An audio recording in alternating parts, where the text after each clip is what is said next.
here I am again. If you've missed me, I'm really glad that you've missed me. I want to say thank you to everybody who has reached out during my period of silence.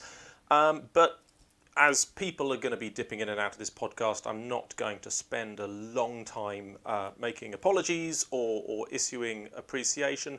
Just to give people some context, I have been away from podcasting and video making for 6 or 7 months. I wasn't keeping total track, but I wanted to get back in with a short episode that is going to explain why I stopped and explain why I'm back.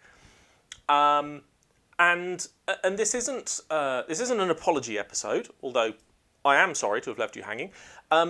This is because the point of my podcast is to try to provide insight into the miniatures wargaming industry, what it's like being a sole operator, small business trying to get off the ground, what the challenges are, what the sort of unexpected features of life are that can throw one into a new direction.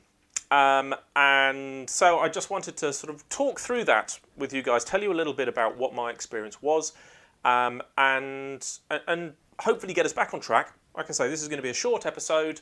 I'm going to get through this, and then I'll be recording new episodes in the future, maybe once a week. I'm not going to commit to that just yet, but I'm going to be recording short episodes, very much back to what I was doing, looking at the industry, looking at Precinct Omega, talking about what the industry is like, and what I'm doing to try and regain my footing such as it was in that industry. But let's go way back to sort of mid last year, which is when things sort of started to go a bit squiffy for me around sort of June, July time last year.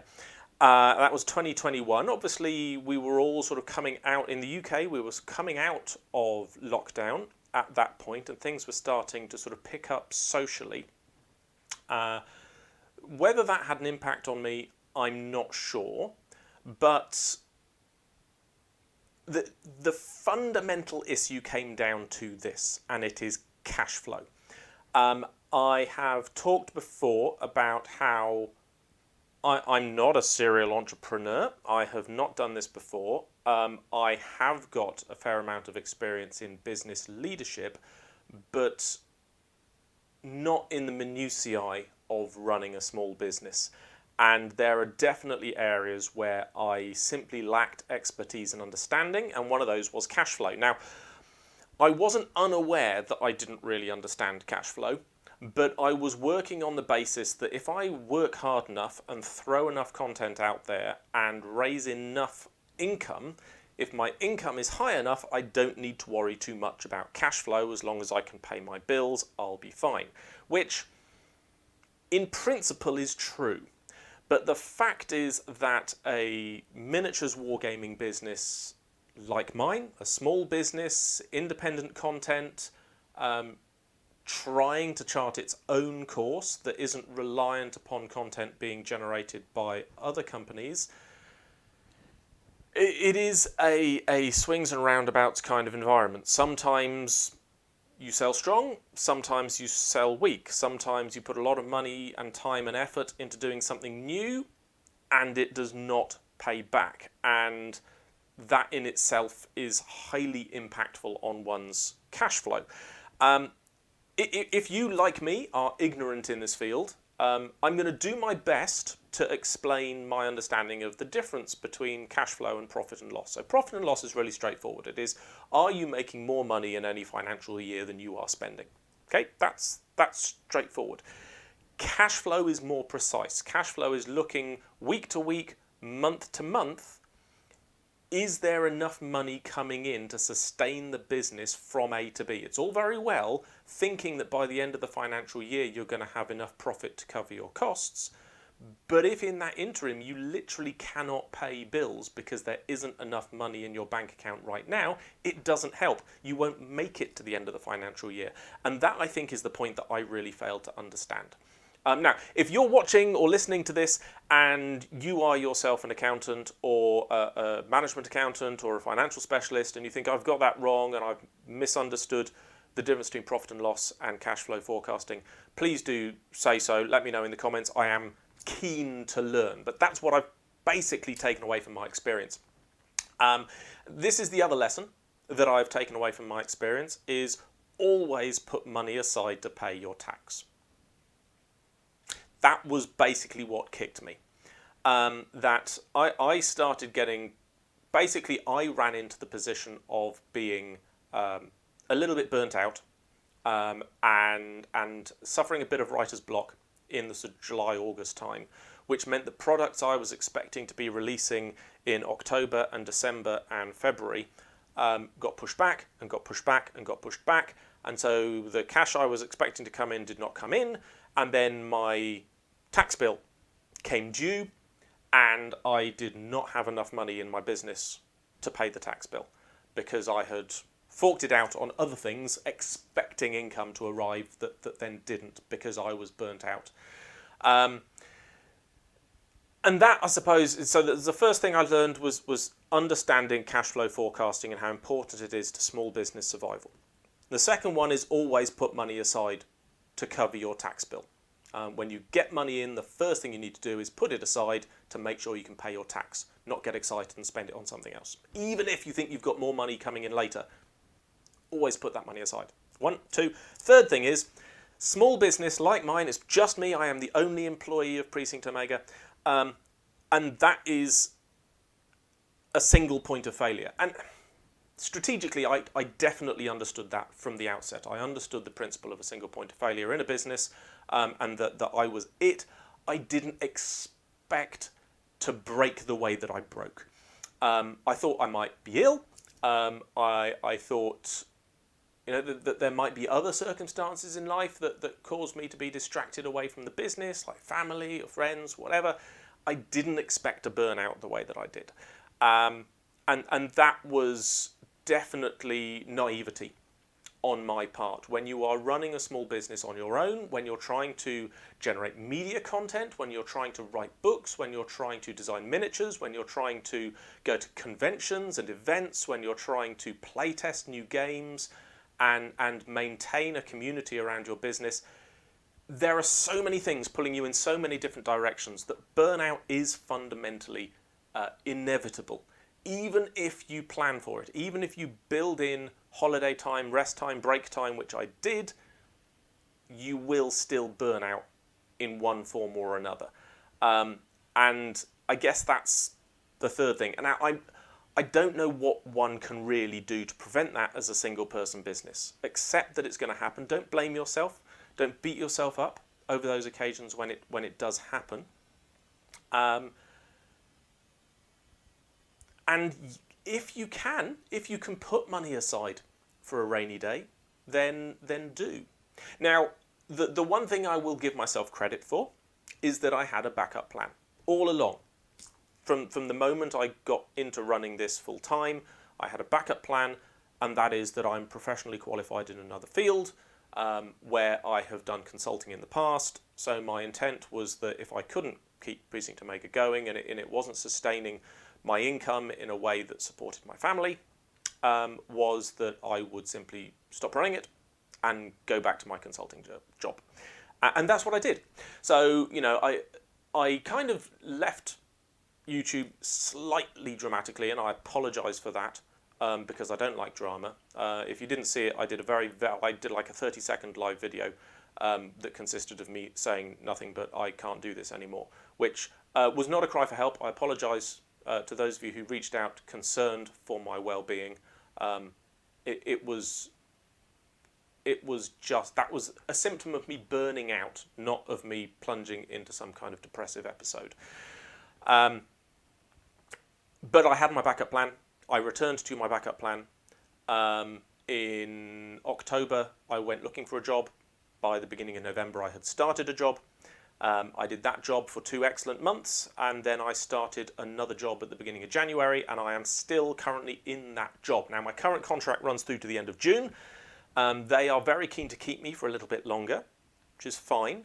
I have now built up enough personal energy that I feel like I can get back to podcasting, and I feel like I can get back to media creation, and I am working back on game design. For a long time I couldn't even touch it, but I am now working back on game design.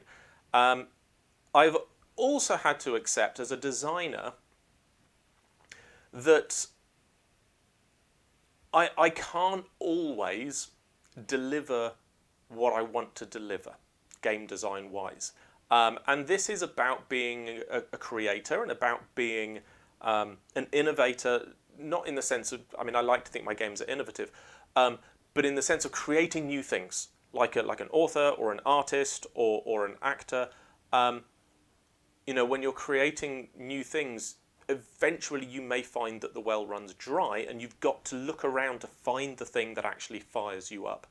I was working very hard on creating new content for Horizon War Zero Dark because I think that game is a great concept for a game. I think it's going to be really fun and exciting developing that over the next few years.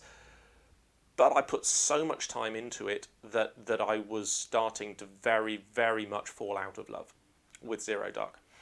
And for the moment, Zero Dark is kind of shifting to another track. And I am focused on development work on a game called Horizon Wars Midnight Dark. And if you have been following Precinct Omega for a while, you may know that Horizon Wars as a property began with a 6mm sci-fi battle game that was published by Osprey Games back in 2016. And Horizon Wars Midnight Dark is my rewriting of that game. So it is, in a sense, it's a new edition of Horizon Wars. I'm giving it the Horizon Wars Midnight Dark title to fit it in with Zero Dark and Infinite Dark. We've got Midnight Dark. And it is a rewriting. Is it a new edition? I guess no. I guess it's me going back to that game with everything that I have learned from writing Zero Dark and Infinite Dark and all of the feedback and time that I've spent with the community playing the original Horizon Wars, and writing the game again from scratch with all of that knowledge and experience. So it's the same game rewritten by a better game designer, because I am, 6 years later, a better game designer than I was in 2016. So that has got me fired back up. Now, I'm not telling you that Midnight Dark is going to release anytime soon. Patrons are starting to see some previews of new content, and they will get access to a beta edition at some point.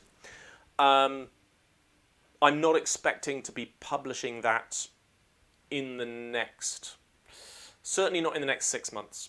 Maybe 12, more likely 18 months before you're going to see Midnight Dark.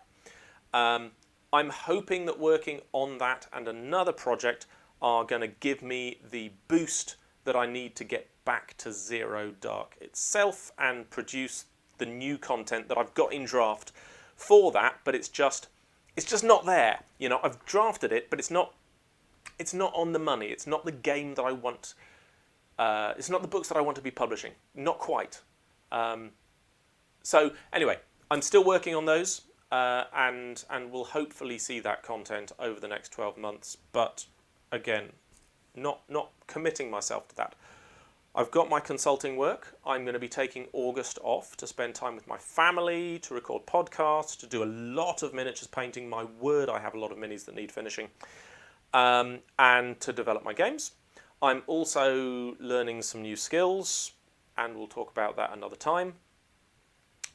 So I'm taking August off, and then as for September, what that looks like will depend a great deal on other projects that I will talk about in a future podcast. So anyway, that's it. I think that's everything that I wanted to say. So for those of you who are following along, who are interested in the business development side of Precinct Omega is not dead. Absolutely not.